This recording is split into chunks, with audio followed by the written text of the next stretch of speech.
Olá, meus irmãos e minhas irmãs, estamos aqui hoje para mais um episódio Toque de Liberdade. Se você não assistiu os episódios anteriores, é só você clicar no link que vai aparecer aqui em cima. Hoje nós iremos falar sobre as virtudes teologais. Virtudes essas que nos aproximam e nos ligam cada vez mais de Deus.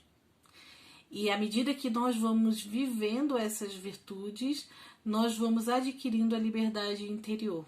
Então, virtude, que significa força, e as virtudes são a fé, a esperança e o amor.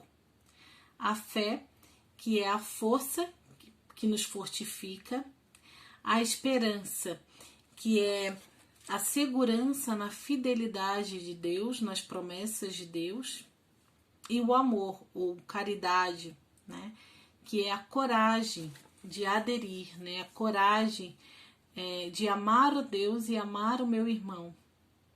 Então, à medida que nós vamos bem vivendo estas virtudes, nós vamos vivendo o que é ser cristão.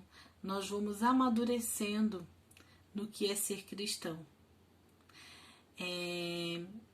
Nas virtudes teologais, as virtudes teologais elas têm um papel fundamental na nossa vida espiritual, porque através dela nós vamos deixando Deus, vamos dando liberdade a Deus, né? Entrar na nossa vida. Vamos dando liberdade e também vamos contando com a graça divina. Então é preciso, né? A graça ela não pode ser plena e fecunda se nós não cooperarmos com esta liberdade, se nós não dermos esse acesso a Deus.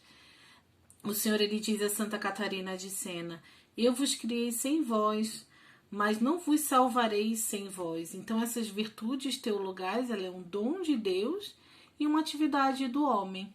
A fé, que é gratuita, porém é uma adesão do homem, né?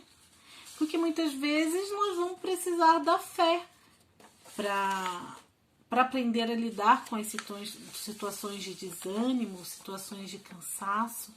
Então, pela fé é que nós vamos nos manter firmes na vontade de Deus, de buscar cada vez mais a Deus. A esperança, que é confiar diante de qualquer situação, confiar em Deus, né? E o amor que é uma decisão.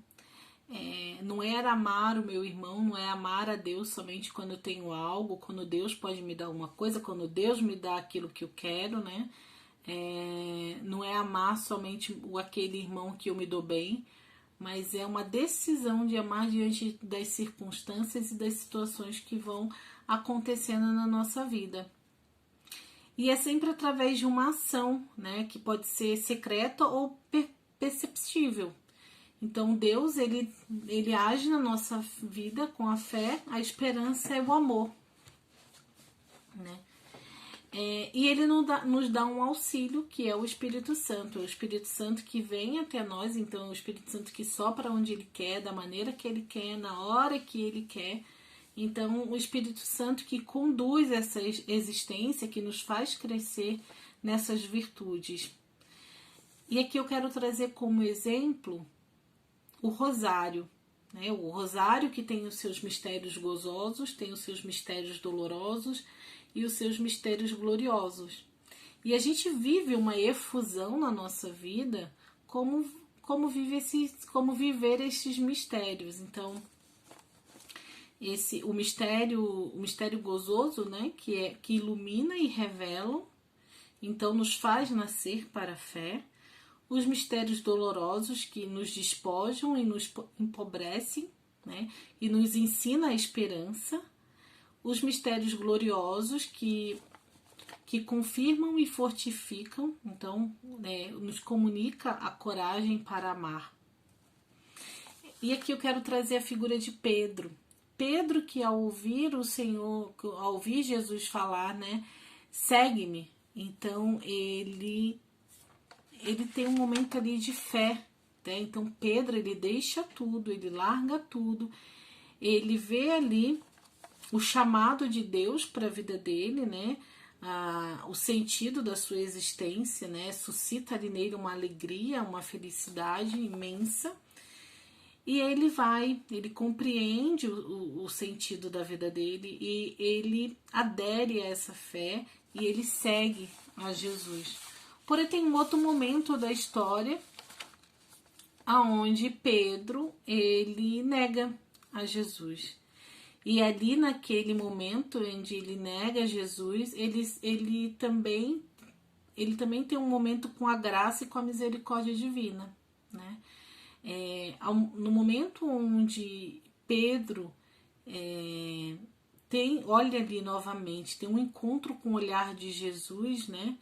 Pedro, ele entende o quanto ele é miséria, o quanto ele precisa de Deus e o quanto Deus o ama profundamente. Então, a partir daquelas lágrimas ali, ele sente a misericórdia de Deus sobre a vida dele, né? Ele sente ali o perdão de Deus, a esperança, né? Novamente, ele tem ali a esperança em Deus. Então, ao se desmanchar em lágrimas, Pedro tem o coração purificado, né? Ele acolhe novamente o olhar de Deus, o olhar do Mestre, e ali ele tem uma nova efusão no Espírito Santo. Então, a efusão dolorosa é esse momento aonde Pedro, né, o homem, ele se vê impotente. Em quantas vezes nós vamos nos vendo impotentes, né, diante das situações, das circunstâncias da nossa vida. Mas precisamos reconhecer que só apoiados na graça e no amor de Deus é possível ter a esperança. Então é possível viver essa liberdade, essa verdadeira liberdade. Então Pedro, ele se percebe, né, e ele vê o quanto e aí ele se confia a Deus, né? E aí novamente ele tem essa nova efusão, que é a fusão da esperança. E aí tem uma passagem bíblica que nos fala: felizes são os pobres de espírito, porque deles é o reino dos céus.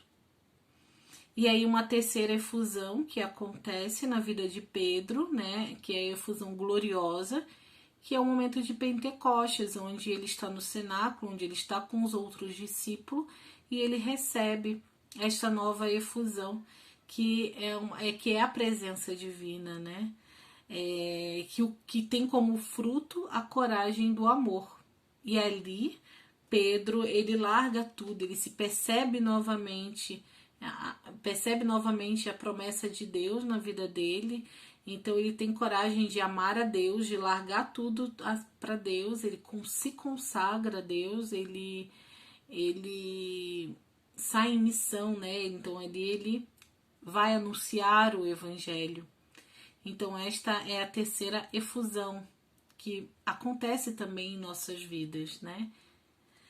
E aí São João da Cruz, concluindo, né? São João da Cruz, ele vem nos falar: independente da situação em que encontre a alma, felizes ou dolorosas, iluminosas ou obscuras, é sempre o mesmo amor que age, a mesma luz que ilumina e transfigura.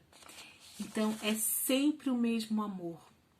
Deus sempre nos ama, independente de qual momento que nós estamos passando. E Ele sempre vem nos dar esta graça, né? E precisamos dar esta liberdade a Ele, de derramar as graças divinas para bem viver essas virtudes teologais.